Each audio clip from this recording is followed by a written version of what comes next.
കഴിഞ്ഞ വീഡിയോയിൽ operator overloading എന്ന് പറഞ്ഞൊരു കോൺസെപ്റ്റ് നോക്കിയിട്ടുണ്ടായിരുന്നു.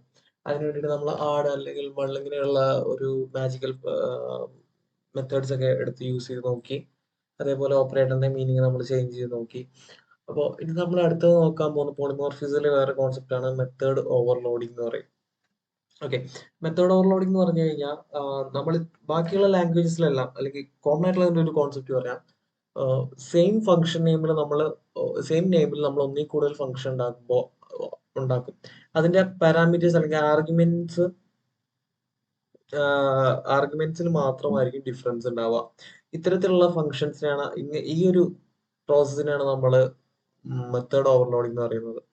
ഇപ്പൊ ഒരു എക്സാമ്പിൾ കാണിച്ചു തരികയാണെങ്കിൽ ഒരു ഫംഗ്ഷൻ ക്രിയേറ്റ് ചെയ്യാണ്. df a എന്ന് പറഞ്ഞൊരു ഫംഗ്ഷൻ ക്രിയേറ്റ് ചെയ്തു. അതിനകത്ത് പാരാമീറ്റർ ആയിട്ട് ഞാൻ num1, num2 ഇങ്ങനെ രണ്ട് നമ്പേഴ്സ് ഞാൻ എടുത്തു. എന്നിട്ട് ഇവിടെ എന്തെങ്കിലും സം ഓപ്പറേഷൻസ് ഞാനിവിടെ ചെയ്തു. ഓക്കെ, ഞാനിപ്പോൾ തൽക്കാലം പാസ് കൊടുക്കുന്നുണ്ട്. അപ്പൊ ഇത് എൻ്റെ ഒരു ഫംഗ്ഷൻ ആണ്. ഇനി അതേപോലെ ഞാൻ വേറൊരു ഫംഗ്ഷൻ ക്രിയേറ്റ് ചെയ്യാണ്. a ഇവിടെ ഞാൻ num1, num2, num3 ഇങ്ങനെ കൊടുത്തു.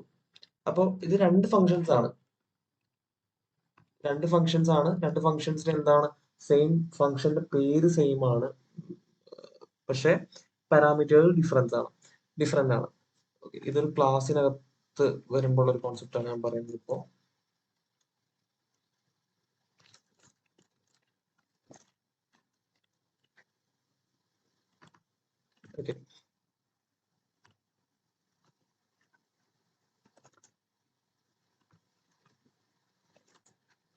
ഓക്കെ, അപ്പോൾ ഈ രണ്ട് മെത്തേഡ്സിനും മെത്തേഡ് നെയിം സെയിം ആണ്, പക്ഷെ പാരാമീറ്റേഴ്സ് മാത്രമാണ് ഡിഫറൻസ്. അപ്പോൾ ഇങ്ങനെയുള്ള ഒരു പ്രോസസ്സിനാണ് നമ്മൾ മെത്തേഡ് ഓവർലോഡിംഗ് എന്ന് വിളിക്കുന്നത്. അപ്പോൾ ഞാനിപ്പോൾ ഈ ഒരു ഫംഗ്ഷൻ ഈ ഒരു ക്ലാസ്സിന് വേണ്ടിയിട്ട് ഒരു ഒബ്ജക്റ്റ് ക്രിയേറ്റ് ചെയ്യാണ്. Equal to calculate. ഞാനിവിടെ ഓക്കെ, ഇവിടെ തന്നെ ഞാൻ obj ഡോട്ട് എ ഇതിനകത്തേക്ക് രണ്ട് പാരാമീറ്റേഴ്സ് ആണ് ഞാൻ കൊടുക്കുന്നെങ്കിൽ ഈ മെത്തേഡും കോൾ ആവും. 3 പാരാമീറ്റേഴ്സ് ആണ് ഞാൻ കൊടുക്കുന്നെങ്കിൽ ഈ മെത്തേഡും കോൾ ആവും. അപ്പോൾ കോമൺലി ഇതാണ് മെത്തേഡ് ഓവർലോഡിംഗ് എന്ന് പറഞ്ഞിട്ടുള്ള ഒരു കോൺസെപ്റ്റ്. പക്ഷെ പൈത്തണിലേക്ക് വരുമ്പോൾ ഇത് മെത്തേഡ് ഓവർലോഡിംഗ് കുറച്ച് ഡിഫറെന്റ് ആണ്. നമ്മൾ ഈ രീതിയിൽ നമ്മൾ ഒരേ നെയിമുള്ള മെത്തേഡ്സ് നമ്മൾ യൂസ് ചെയ്യാറില്ല. അതിന് പകരം നമ്മളൊരു ട്രിക്കാണ് പൈത്തണിനകത്ത് യൂസ് ചെയ്യുക. ഓക്കെ, അപ്പോൾ ആ ട്രിക്ക് എങ്ങനെയാണെന്ന് വെച്ച് കഴിഞ്ഞാൽ നമ്മൾ ഒരു സെയിം മെത്തേഡ് തന്നെ ഇതിനകത്ത് നമ്മൾ യൂസ് ചെയ്യാൻ പോകുന്നുള്ളൂ.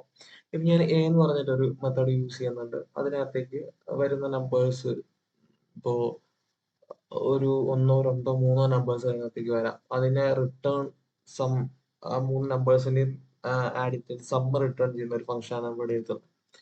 ഓക്കെ, അപ്പോൾ നമ്മുടെ ഈ കേസിൽ രണ്ട് നമ്പേഴ്സ് ഇപ്പോൾ വരാം. അപ്പോൾ ഞാനിവിടെ കൊടുക്കുന്നുണ്ട് return num1 plus num2. Okay, ഞാനിത് റിട്ടേൺ ചെയ്യുന്നുണ്ട്. പിന്നെ പ്രിന്റിനകത്ത് ഇതിനകത്തേക്ക് ഞാൻ 2, 2 പാസ് ചെയ്യുന്നുണ്ട്. ഓക്കെ, റൺ ചെയ്ത് നോക്കാം.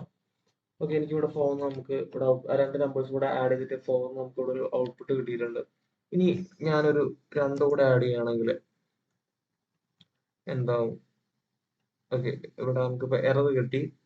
Take 3 positional argument but 4 were given എന്ന് പറഞ്ഞാൽ നമുക്കൊരു എറർ നമുക്കിവിടെ കിട്ടി. ഓക്കെ, അപ്പോൾ ഈ ഒരു കേസിലാണ് നമ്മൾ മെത്തേഡ് ഓവർലോഡിംഗ് യൂസ് ചെയ്യുന്നത്. നോർമൽ ബാക്കി ലാംഗ്വേജസിലൊക്കെ ആണെങ്കിൽ നമ്മൾ എ എന്ന് പറഞ്ഞിട്ട് ഒരു ഫംഗ്ഷൻ കൂടെ താഴെ ക്രിയേറ്റ് ചെയ്യും. അതിൽ നമ്മൾ മൂന്നാമത്തെ ഒരു പാരാമീറ്റർ ആയിട്ട് num3 കൂടെ കൊടുക്കും. ഓക്കെ, അപ്പോൾ ഈ പൈത്തണിൽ നമ്മളിവിടെ ചെയ്യാൻ പോകുന്ന ടെക്നിക്ക് എങ്ങനെയാണെന്ന് വെച്ച് കഴിഞ്ഞാൽ ഇവിടെ num3 എന്ന് പറഞ്ഞിട്ട് ഞാനൊരു ആർഗ്യുമെന്റോടെ സെറ്റ് ചെയ്ത് വെച്ചു. ഓക്കെ, ഇനി എന്ത് ചെയ്യണം? ഇത് എല്ലാം നമ്മൾ നന്നായിട്ട് ഡിഫൈൻ ചെയ്യണം. Equal to none, equal to none, equal to none. ഇപ്പോൾ ഇതെല്ലാം നന്നായിട്ട് നമ്മളോട് ഡിഫൈൻ ചെയ്തു. ഇനി നമുക്ക് ഇത് ആഡ് ചെയ്യാം. num3. ഓക്കെ, ഇപ്പോൾ ഞാൻ 3 ആർഗ്യുമെന്റ് ഇവിടെ കൊടുത്തു. റൺ ചെയ്യുന്നു. അതിൽ ഔട്ട്പുട്ട് നമുക്ക് ഇവിടെ കിട്ടി 6 എന്ന് കിട്ടി. ഇനി ഞാനിവിടെ രണ്ടെണ്ണേ കൊടുക്കുന്നുള്ളെങ്കിൽ അപ്പൊ ഇവിടെ എന്താവുക നമ്പർ 1 വരും, നമ്പർ 2 വരും, നമ്പർ 3 നന്നായിരിക്കും. അത് റൺ ചെയ്യുന്ന ടൈമിൽ എന്താണ് ഇൻറ്റും നൺ ടൈപ്പും കൂടെ ആഡ് ചെയ്യാൻ പറ്റില്ല എന്നാണ് പറയുന്നത്. ഓക്കെ, അപ്പൊ ഈ ഒരു കേസ് വേണമെങ്കിൽ നമുക്ക് മെത്തേഡ് ഓപ്പറേറ്റർ ഓവർലോഡിങ് യൂസ് ചെയ്തിട്ട് ഹാൻഡിൽ ചെയ്യാം. പക്ഷെ ഞാനിവിടെ ചെയ്യുന്നത് നമുക്ക് സാധാരണ ഒരു കണ്ടീഷൻ ചെക്ക് ചെയ്താൽ മതി. ഓക്കെ, ഇവിടെ വെച്ച് നമുക്ക് ചെക്ക് ചെയ്യാം.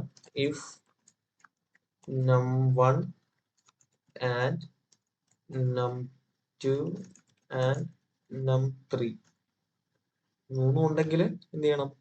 ഇത് മൂന്നും കൂടെ ആഡ് ചെയ്ത് റിട്ടേൺ ചെയ്യണം. elif num1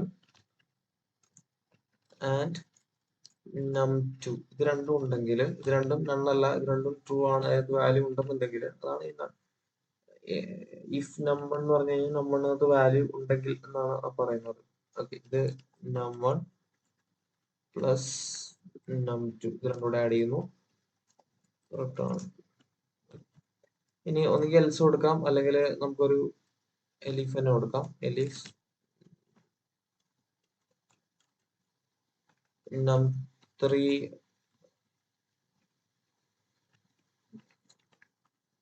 ആണ് ഉള്ളതെങ്കിൽ റിട്ടേൺ num3. അതിനകത്ത് ആഡ് ചെയ്യാനൊന്നുമില്ല, അതിന്റെ സം അത് തന്നെയാണ്. ഓക്കെ, അപ്പൊ നമുക്ക് ഇതിന്റെ കണ്ടീഷൻ നോക്കാം. അപ്പൊ ഞാൻ ഇപ്പൊ 2 മാത്രം ഇവിടെ എൻ്റർ ചെയ്ത് കയറ്റി വിടുകയാണ്. ആ ഒരു ടൈമിൽ റൺ ചെയ്യുന്ന ടൈമിൽ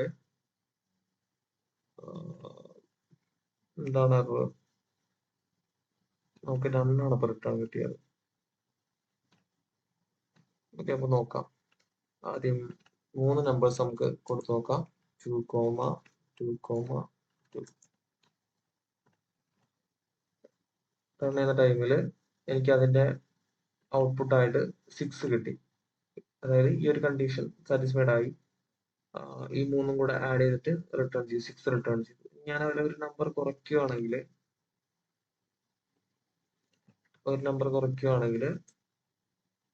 റൺ ചെയ്താൽ എനിക്ക് 4 കിട്ടി. അതായത് ഈ കണ്ടീഷൻ സാറ്റിസ്ഫൈ ആയില്ല. num1, num2, num3 ഇത് മൂന്നും ട്രൂ ആയില്ല, രണ്ടെണ്ണേ ട്രൂ ആയുള്ളൂ. ആ ഒരു കേസ് ഒരു കണ്ടീഷൻ വർക്ക് ചെയ്യുന്നത് ഇവിടെ വെച്ചിട്ടാണ്, അത് റിട്ടേൺ ചെയ്തു. ഇനി num3 ഓക്കെ, ഇത് ഇവിടെയാണ് ഇഷ്യൂ വന്നത്. num1 മാത്രമാണ് ഉള്ളെങ്കിൽ, ഒരു നമ്പർ മാത്രമാണ് കൊടുക്കുന്നെങ്കിൽ